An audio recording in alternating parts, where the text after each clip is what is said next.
Hola, les saluda el doctor Víctor Zamora, especialista en farmacovigilancia y asuntos regulatorios. El día de hoy vamos a ver la clase de buenas prácticas de farmacovigilancia. En sí, qué significa buenas prácticas de farmacovigilancia y qué engloba, decir, cuando hablamos de farmacovigilancia, apegarse a las buenas prácticas. Originalmente, las buenas prácticas de farmacovigilancia son el fruto de un grupo de trabajo en temas de farmacovigilancia, específicamente la red PARF, la red para la reglamentación farmacéutica. Son parte de unos documentos técnicos regionales donde se delimitan las principales directrices en temas de farmacovigilancia y que se consideran aquellas actividades que son buenas prácticas en lo referente a temas de seguridad, en temas de farmacovigilancia como tal. Inicialmente se aprobaron en la quinta conferencia de la Red Panamericana de Armonización para la reglamentación farmacéutica, también llamado Red PARF, y posteriormente se validaron y actualizaron para consolidarse como instrumentos regionales de referencia en temas de farmacovigilancia.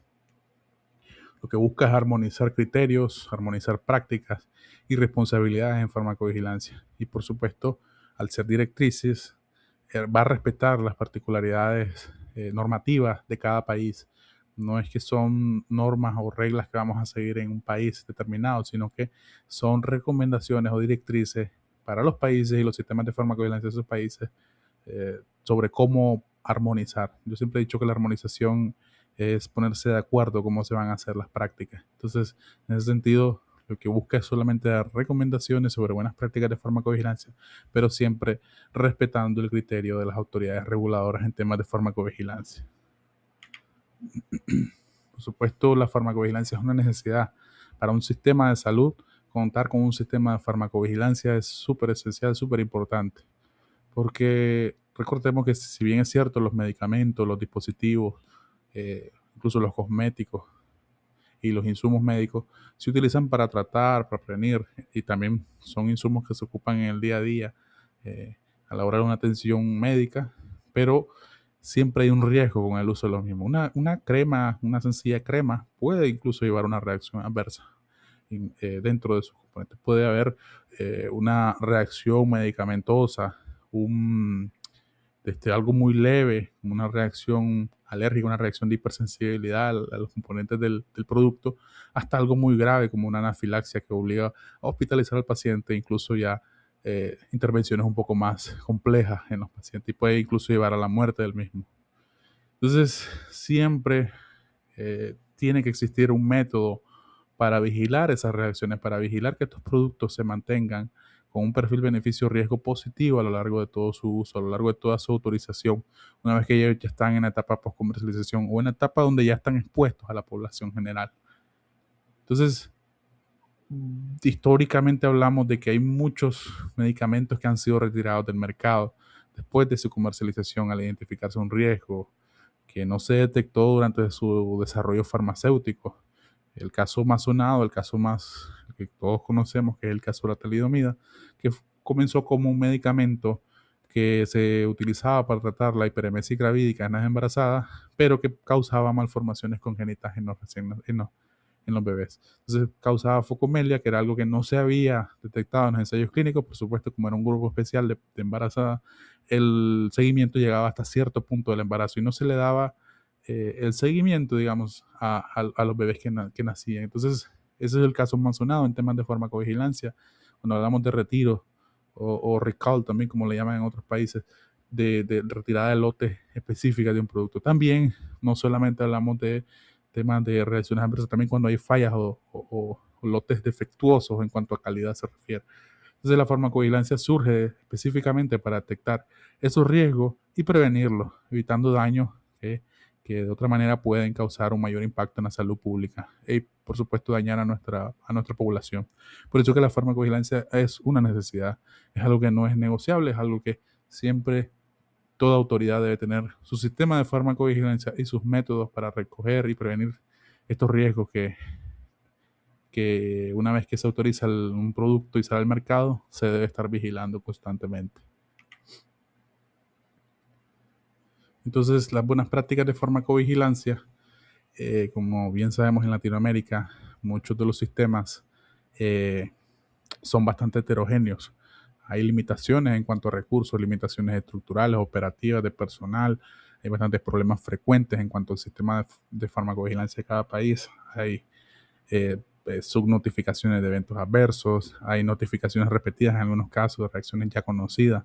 También lo propio del personal, la baja motivación en cuanto a la notificación. Recordemos que en farmacovigilancia la notificación es la piedra angular, es lo que es como la parte básica de la farmacovigilancia. Si no hay notificación, no se genera el dato y por tanto no se logra la retroalimentación que se requiere.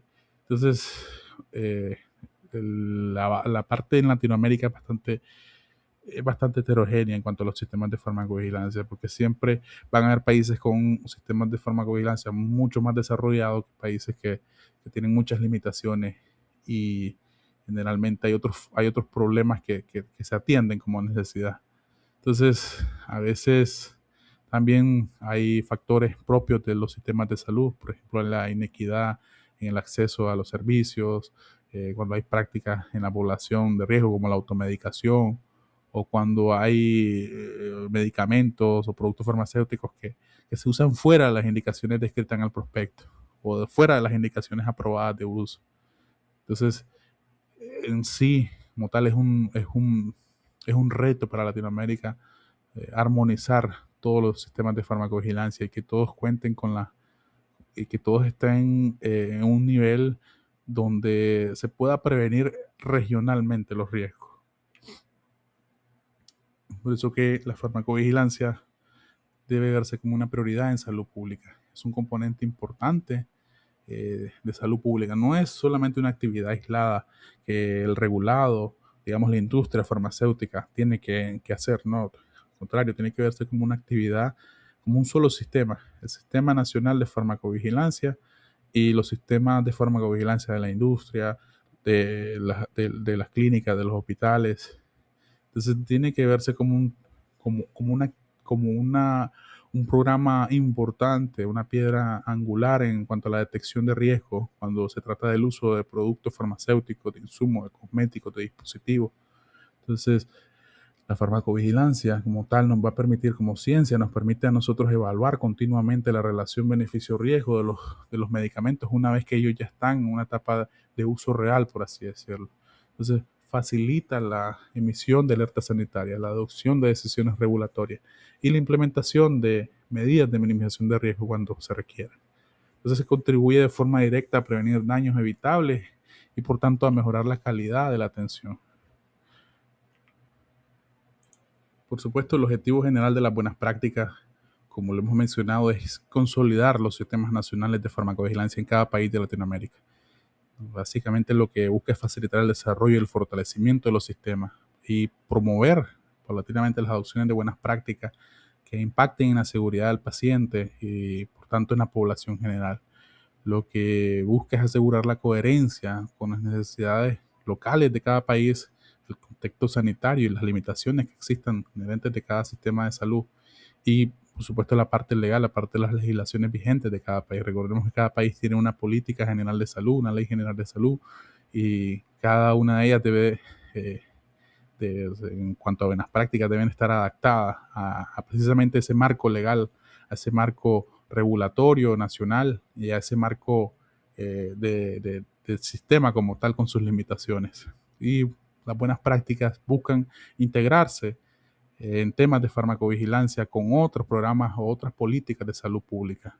Llámese el uso racional de medicamentos, en caso de la prescripción segura, etcétera. Por supuesto, el enfoque y el alcance de las recomendaciones dispuestas en las buenas prácticas de farmacovigilancia están basadas en los lineamientos y los principios de OMS para la vigilancia y la seguridad de los medicamentos. Están diseñadas para ser adaptadas según el nivel de desarrollo de cada sistema de salud en Latinoamérica. No es solamente un modelo único, sino es un modelo flexible que se basa en principios, criterios y herramientas para construir sistemas que sean sostenibles y que sean sólidos. Como ya hemos mencionado, lo que busca es integrarse con los sistemas nacionales de salud y sus marcos regulatorios existentes. Entonces, en esa manera, no busca unificar, sino que busca que cada sistema de farmacovigilancia cumpla los principios básicos de buenas prácticas y que sea adaptado a la necesidad y a la, digamos así, a la realidad de cada país en Latinoamérica.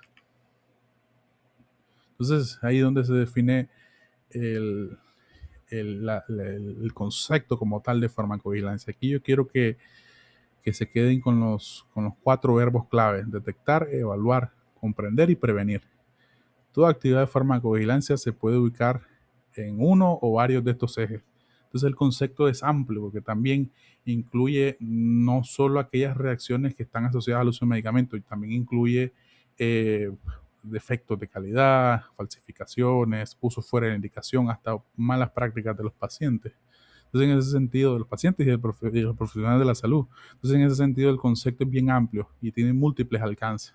Entonces, es un proceso bastante dinámico donde la farmacovigilancia como ciencia y como buenas prácticas también va a acompañar todo el ciclo de vida de un producto, desde que se desarrolla, por supuesto, previo a su autorización hasta su comercialización y posterior retirada. Y bueno, aquí entramos con un concepto, dos conceptos que son básicos, ¿verdad? Y son parte del tecnicismo en temas de farmacovigilancia y en general, pues de la atención en cuanto a una sospecha de reacción adversa. Tenemos algo que se llama reacción adversa y otro concepto que es acontecimiento adverso o evento adverso, también llamado sospecha de reacción adversa, si lo viéramos así. Pueden ser sinónimos. La diferencia es que en una ya hay una atribución al producto, al producto farmacéutico. Cuando hablamos de respuesta adversa a un medicamento o reacción adversa a un medicamento, ya estamos atribuyéndole el evento o la molestia o la respuesta nociva y no intencionada al medicamento al propio al producto. Por ejemplo, cuando tengas una sospecha cuando tienes una reacción adversa a medicamentos. Entonces, por ejemplo, un paciente que sea alérgico a alguno de los componentes del producto y que ya está descrito que esos pacientes que son sensibles a los excipientes, al principio activo del producto, no deben de medicarse. Y por error se puede dar. Entonces, el paciente tuvo una respuesta que fue no intencionada y que fue en perjuicio de su salud. Entonces, esa es una reacción adversa a medicamentos, porque ya hay suficiente evidencia para decir que el evento que tuvo, la respuesta que tuvo, es producto o es causada por el producto farmacéutico, por el medicamento en cuestión. En cambio, cuando tenemos un evento adverso, no necesariamente estamos diciendo de que sea producto del medicamento. ¿A qué se refiere con eso? Miremos al concepto. Cualquier suceso indeseable que ocurre durante el uso del medicamento sin que se haya establecido necesariamente causalidad, o sea, que sin que se le haya atribuido el producto. Puede ser el producto o puede ser otra cosa. Un ejemplo, un paciente que sufre una indigestión posterior o durante el transcurso del uso de un producto, pero que no se le puede atribuir porque a lo mejor el paciente consumió alimentos en la calle o consumió algo que él le pudo haber causado la molestia. Por ejemplo, hay pacientes que son alérgicos a los mariscos y consumieron por error alguna salsa o algún tipo de comida que llevara mariscos y que a la par consumió un medicamento X y tuvo una reacción gastrointestinal. Entonces, en ese sentido, no podemos decir que es por el producto, sino que puede ser por otra causa que explica el suceso. Entonces, el acontecimiento adverso es eso, pues que todavía no se ha definido, no se ha hecho la evaluación de causalidad y no se puede decir con certeza de que debido al producto, sin haber investigado otras causas. Entonces, en la práctica clínica, sabiendo esos dos conceptos, primero registramos un evento adverso, un acontecimiento adverso o una sospecha de reacción adversa, como lo quieren llamar, y luego se evalúa si hay relación causal para clasificarlo como una reacción adversa medicamentosa. Esa diferencia es la clave para interpretar reportes, para interpretar análisis de causalidad, para interpretar señales. Lo mismo aplica para el caso de vacunas, nada más que en vacunas hay un acrónimo específico que es el término ESAVI, que es evento supuestamente atribuible a vacunación o inmunización. Entonces, acontecimiento adverso, sospecha de reacción adversa, ESAVI, caso de vacuna, son sinónimos como tal. Entonces, ese tecnicismo es súper importante, porque si bien es cierto, toda reacción adversa es un acontecimiento adverso en primer lugar, pero no todo acontecimiento adverso es una reacción adversa al final de la evaluación. Esa es la diferencia para establecer o digamos, eh, decir qué corresponde a cada cosa.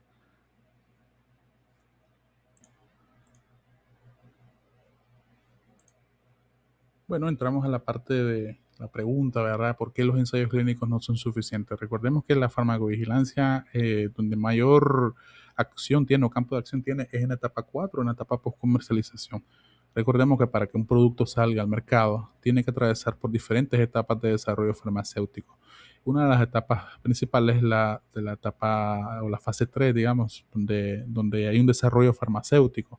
En esa etapa se hacen los ensayos clínicos o los ensayos en seres humanos y ahí lo que trata de responderse en esa etapa es básicamente si el producto farmacéutico o el principio activo nuevo o el producto innovador, como se le quiere llamar, funciona y si es razonablemente seguro en condiciones ideales. Recordemos que un ensayo clínico generalmente son pacientes sanos o pacientes con comorbilidades que están controladas. Entonces, recordemos que los principios de buenas prácticas clínicas obligan a que sean así, porque realmente pues siempre vamos a tratar de proteger al paciente y no realmente de ver cómo es su uso en un entorno real. Es ahí donde ya pasamos, una vez que está aprobado el dossier de registro, a la etapa post-comercialización, que es donde la farmacovigilancia busca responder qué pasa con el producto una vez que está en el mundo real, una vez que está en su etapa con un uso ya mucho más masivo. Aquí recordemos que ya el producto va a estar expuesto a poblaciones que normalmente en ensayo clínico no se van a estudiar, donde hay muchos más pacientes con comorbilidades, con hábitos tóxicos, con condiciones que normalmente en los ensayos clínicos trata o no se pueden estudiar o la exposición es bastante limitada. Es así que ya empiezan a usar las poblaciones especiales, pacientes adultos mayores, pacientes polimedicados, pacientes con comorbilidades descompensadas, embarazadas, pacientes pediátricos, etcétera. Entonces, por ello la seguridad del medicamento debe de seguirse evaluando una vez que él está en la etapa post-comercialización, en la etapa ya de comercialización masiva, por así decirlo. Es por eso que los ensayos clínicos no son suficientes y se debe hacer la vigilancia en condiciones reales de uso, que ya es que los medicamentos ya se usan en poblaciones mucho más amplias, en poblaciones heterogéneas, ya se ocupan en diferentes esquemas de uso con otros medicamentos, ya realmente ahí hay combinaciones de tratamiento, de fármacos.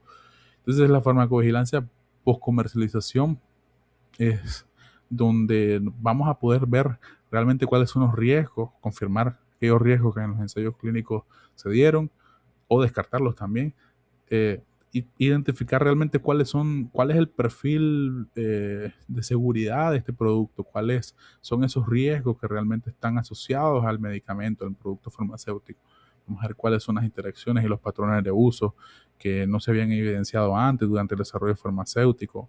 También vamos a ver los datos generados, cómo estos datos van a alimentar la continuidad o no del producto una vez que está en esa etapa 4, en la etapa de comercialización. También vamos a ver cómo el prospecto y la información puesta en el mismo de seguridad se va actualizando, como aquellos eventos que a lo mejor eran muy raros o poco frecuentes en los ensayos clínicos, cómo cambia la frecuencia de los mismos y se actualiza la ficha técnica. Entonces, esto nos permite la farmacovigilancia, nos permite ver en la práctica diaria dónde realmente o cómo realmente es el perfil de seguridad del medicamento.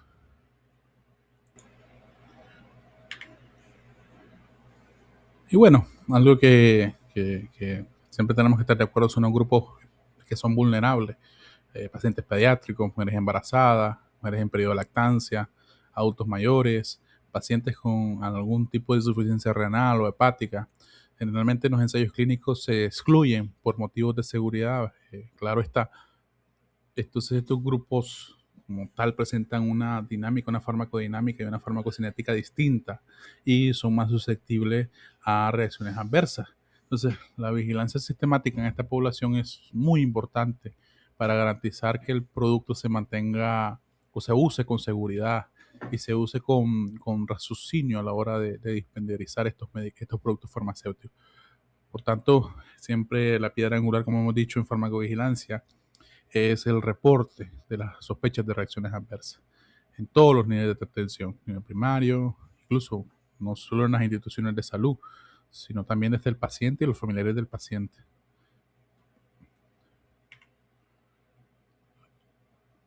Las principales metodologías en farmacovigilancia en sí no es solamente llenar formularios, no es solamente hacer reportes y en formularios físicos o electrónicos, no.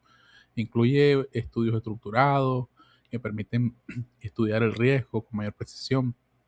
También existen actividades de farmacovigilancia activa, donde se buscan los eventos una vez que el producto ya está en etapa 4, los eventos adversos que ocurren en una población en uso o en programas específicos de tratamiento. También existen los estudios más estructurados, los estudios observacionales, ya sean cortes, casos, controles, estudios transversales, también los estudios farmacoepidemiológicos. Entonces todo esto habla de las diferentes metodologías que existen al alcance de la farmacovigilancia. Incluso los estudios de utilización de medicamentos que ya abordan no solo la parte médica o del uso del principio activo, sino también la parte social, la parte económica, que también es objeto de estudio de la farmacovigilancia o es parte del alcance de la farmacovigilancia.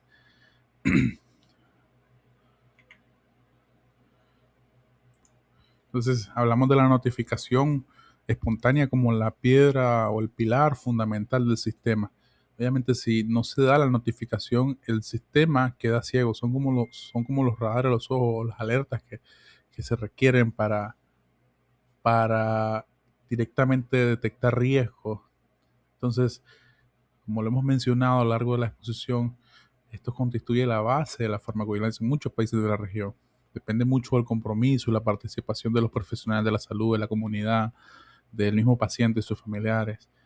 El hecho de la notificación permite detectar señales tempranas de seguridad, eventos raros que no se dieron en ensayos clínicos, eventos graves e inesperados que no se dieron en ensayos clínicos. Entonces, obviamente, se va a ver afectado la notificación directamente con la calidad del dato, la subnotificación y también pues la falta de la retroalimentación y algo que en las organizaciones de salud es muy importante, que es la cultura del reporte. Porque claro está de que en algunas instituciones de salud el hecho de notificar está mal visto porque puede tener la idea errónea de que al notificar puede tener algún tipo de sanción el profesional de la salud o que puede generar algún tipo de ruido o que le pueda afectar en su práctica.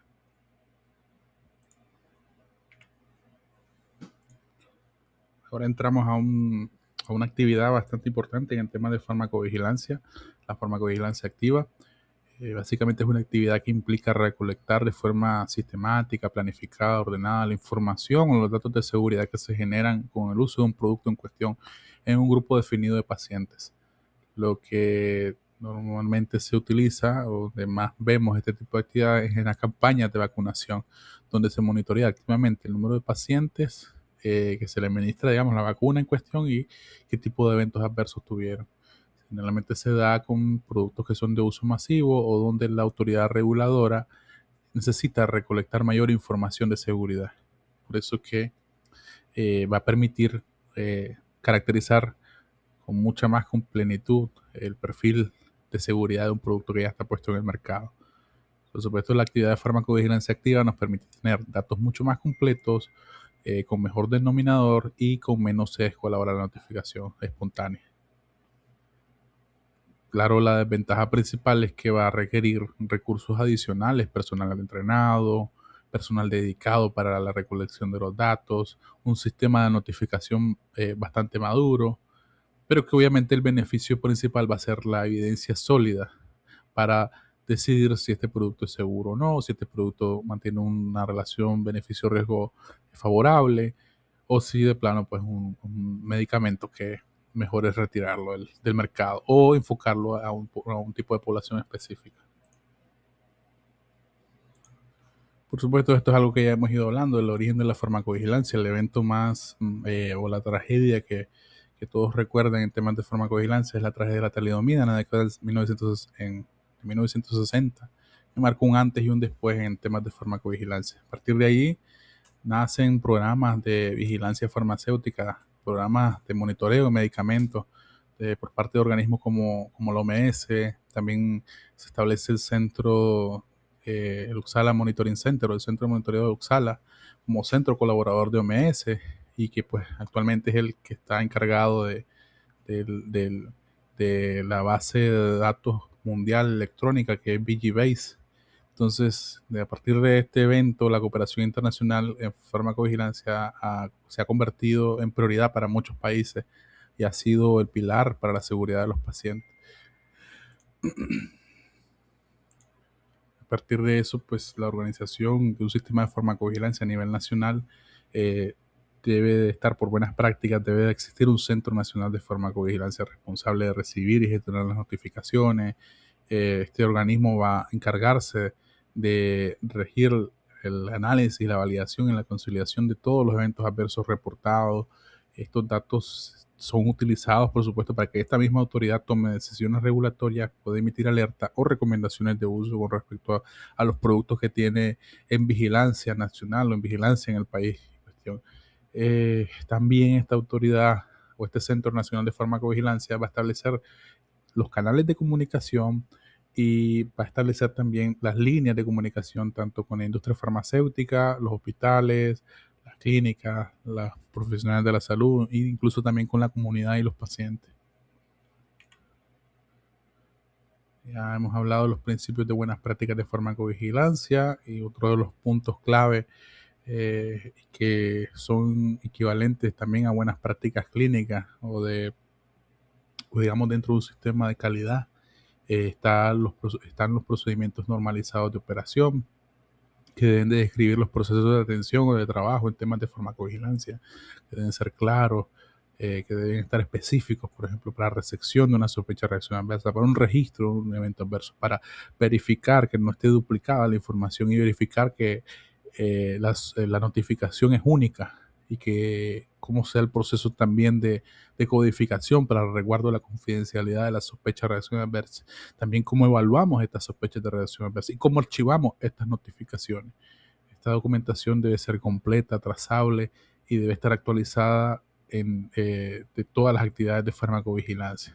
También parte de los procesos de buenas prácticas o los principios de buenas prácticas no solamente es cómo se trabaja o cómo está documentado el trabajo, cómo se hace el proceso de trabajo en farmacovigilancia, también es cómo están definidos los roles o la organización de la unidad de farmacovigilancia. Debe existir un rol específico para cada actor en el sistema nacional. Por ejemplo, qué hace la autoridad sanitaria, qué hace el responsable nacional de farmacovigilancia, cuál es el rol de los titulares del registro, de los representantes legales, de la distribuidora, de los laboratorios fabricantes, cuál es el rol de las unidades de salud, de los profesionales de salud. En sí, todos tienen un rol específico dentro de un sistema de farmacovigilancia. Entonces, eso permite, nos da la garantía de calidad, integridad y confidencialidad y protección de los datos que se generan, porque recordemos que dentro del sistema de farmacovigilancia, a quienes se pretende proteger es al paciente en todos los aspectos de su información personal, que se mantenga confidencial, que se mantenga protegida su integridad, no solo física, sino también su integridad en el anonimato, como notificador incluso. Entonces, por eso es que los principios de buenas prácticas se basan en eso. Y es así pues que seguimos con el tema de la organización del sistema de farmacovigilancia. Ya lo mencionamos que una buena organización va a distribuir tareas, no todo va a estar centralizado a nivel de la autoridad reguladora. Van a haber puntos o nodos claves locales donde el sistema sea más operativo. Por ejemplo, establecer puntos focales en temas de farmacovigilancia en los hospitales, en industria, en los distribuidores, en las redes de servicios. Esta estructura permite o debe asegurar la cobertura geográfica en todo el país y la representatividad de la información. Y por supuesto, esta estructura tiene que funcionar como radares que estén generando retroalimentación periódica para mantener y motivar a los notificadores. Recordemos que el sistema no solamente va a estar centralizado, él va a funcionar si todos los actores están involucrados y están entendidos de su papel dentro del sistema de farmacovigilancia. La gestión integral de las notificaciones, como hemos mencionado, cada notificación debe ser recibida, registrada en una base de datos codificada y validada, donde se resguarde la información confidencial de los casos. Y posteriormente se realiza una evaluación clínica y en algunos casos se puede dar un seguimiento para completar la información que haga falta. Cada caso se analiza de forma individual y también hay casos donde se buscan análisis agregados o en búsqueda de tendencias, patrones, algún tipo de señal de seguridad que haya que intervenir. Entonces, la gestión no solamente va a terminar cuando el caso ya está registrado, sino que incluso se va a analizar ya cuando está dentro del conglomerado de datos, siempre en busca de conducir acciones de seguridad cuando se identifiquen riesgos relevantes. Recordemos que se analiza a nivel individual y también se analiza a nivel de conjunto de base de datos, en búsqueda de tendencias y patrones como hemos mencionado. Por supuesto, un punto clave de la farmacovigilancia es la evaluación de la causalidad. Es decir, lo que hablábamos al inicio, que si el evento adverso está relacionado o no al producto farmacéutico, a la intervención. Entonces, la evaluación de causalidad no debe ser basada en una opinión subjetiva, sino que debe estar estructurada en base a criterios que, que siempre van a dejar un margen de incertidumbre en base a la percepción y también al juicio médico, pero también en base a ciertos criterios que debe de cumplir el evento adverso para considerarse relacionado a un producto.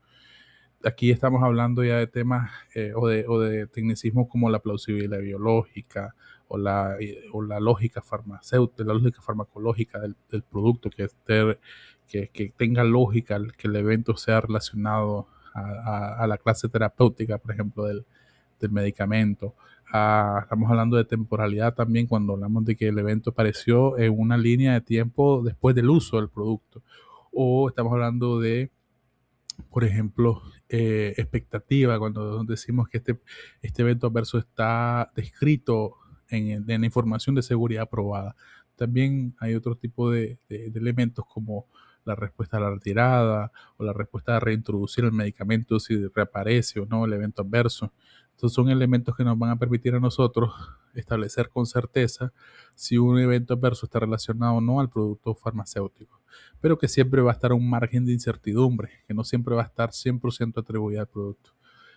Es por eso que usamos algoritmos, los más utilizados son los algoritmos de OMS. En el caso específico de productos farmacéuticos se usa el algoritmo de OMS UMC, y también existe un algoritmo específico también para vacunas, algoritmo igual de OMS, pero para evaluación de causalidad en los casos de SAVI. Y obviamente pues no basta con saber que existe un riesgo, ¿verdad? El valor agregado de la farmacovigilancia como ciencia está en saber qué hacer con esa información una vez que tenemos identificado un riesgo. Es así que del riesgo siempre hay una acción sanitaria, una reglamentación, una mejora en cuanto al uso del producto o en cuanto al uso de la intervención. Entonces, para llevar a cabo esas medidas, siempre tenemos medidas que van directas a la información del producto, por ejemplo, actualizar la ficha técnica, restringir su uso en ciertas poblaciones, programas de educación al profesional, a los pacientes, o incluso en casos ya el riesgo es inadmisible o es crítico, pues el retirada del producto y la posterior pues cancelación del registro del mismo, porque claramente hay un riesgo, digamos, que no es admisible y que es mayor el riesgo que el beneficio del producto. El objetivo final de las medidas de minimización de riesgo es, como dice su nombre, minimizar la probabilidad de que un evento adverso perjudique a la población y perjudica el balance beneficio-riesgo del medicamento. La información, por supuesto, cuando hablamos de comunicar riesgos, no es solamente enviar un correo, enviar una misiva, una carta, no. Hay que adaptar el mensaje al destinatario. Por ejemplo, si es una comunicación dirigida a profesionales de la salud, debe de estar en un lenguaje técnico, un lenguaje específico y incluso puede incluirse la evidencia de lo que se tiene del riesgo. Si es para un grupo poblacional, digamos, para la población general, se debe adecuar el mensaje, evitando usar tecnicismos innecesarios. Eh, por supuesto, se debe establecer la coherencia también cuando emitimos una comunicación al regulado, a la industria farmacéutica. Debe de ser claro el momento de por qué es que se está tomando esa acción, por qué este riesgo es relevante, por qué es que se decide la retirada de un lote. Entonces, lo que se busca aquí no es que no se comunique, sino que no se genere pánico innecesario, sino que se comunique verdaderamente lo que está pasando sin generar mayor ruido en la población o en el regulado o en los profesionales de la salud. Básicamente es adecuar ese mensaje y saber comunicarlo de manera efectiva, de manera que todos entiendan y que no generemos pánico innecesario, ¿verdad? Por supuesto, un sistema de farmacovigilancia, si no lo medimos, no sabemos realmente si está funcionando bien, si está funcionando mal. La evaluación o la autoevaluación del sistema de farmacovigilancia es parte de las buenas prácticas. Se deben establecer indicadores, por ejemplo, el número de notificaciones por millón de habitantes, la proporción de notificaciones de eventos adversos graves, los tiempos de respuesta para esos eventos adversos graves. Esto nos va a permitir a nosotros, a través de estos indicadores, identificar fortalezas, debilidades y áreas de oportunidad para mejora, ¿verdad? Todo esto debe de retroalimentarse en la parte de planificación, temas de farmacovigilancia en la capacitación, también en asignación de recursos para siempre buscar la mejora continua del sistema. Por supuesto, la farmacovigilancia es una responsabilidad compartida, involucra autoridades reguladoras, titulares del registro sanitario, profesionales de salud, instituciones académicas y también a la comunidad. Requiere el compromiso de todos los profesionales de la salud, requiere un compromiso ético para que se notifique y se use esa información de forma adecuada. El mensaje clave para todos nosotros es que cada vez que notificamos, participamos en una red regional e internacional que busca proteger a los pacientes, que busca que el producto farmacéutico se mantenga en ese beneficio-riesgo y que se mantenga siempre favorable. Que recordemos que también tiene un costo para las industrias desarrollar estos productos y que esa inversión debe de usarse bien, de poder generar beneficio a la población, generar beneficio a, a las personas. Entonces, la farmacovigilancia, como ya hemos mencionado, es una responsabilidad compartida. Todos debemos de estar involucrados, todos debemos de estar enterados qué es. Y los sistemas de farmacovigilancia no solamente están para la autoridad reguladora, está también para la industria farmacéutica, los sistemas de salud, y todos en la industria deben de contar con un sistema robusto en temas de farmacovigilancia, con personal responsable, un QPVV o una persona, un farmacovigilante cualificado que sepa del tema, que sepa llevar un archivo maestro de farmacovigilancia, que garantice la seguridad del portafolio de productos que vigila. Y es así que llegamos a finalizar la presentación. Les agradezco por el tiempo. Yo soy el Dr. Víctor Zamora, jefe técnico de farmacovigilancia de CMB Farmacovigilancia y Asuntos Regulatorios. Nos miramos en una siguiente ponencia. Saludos.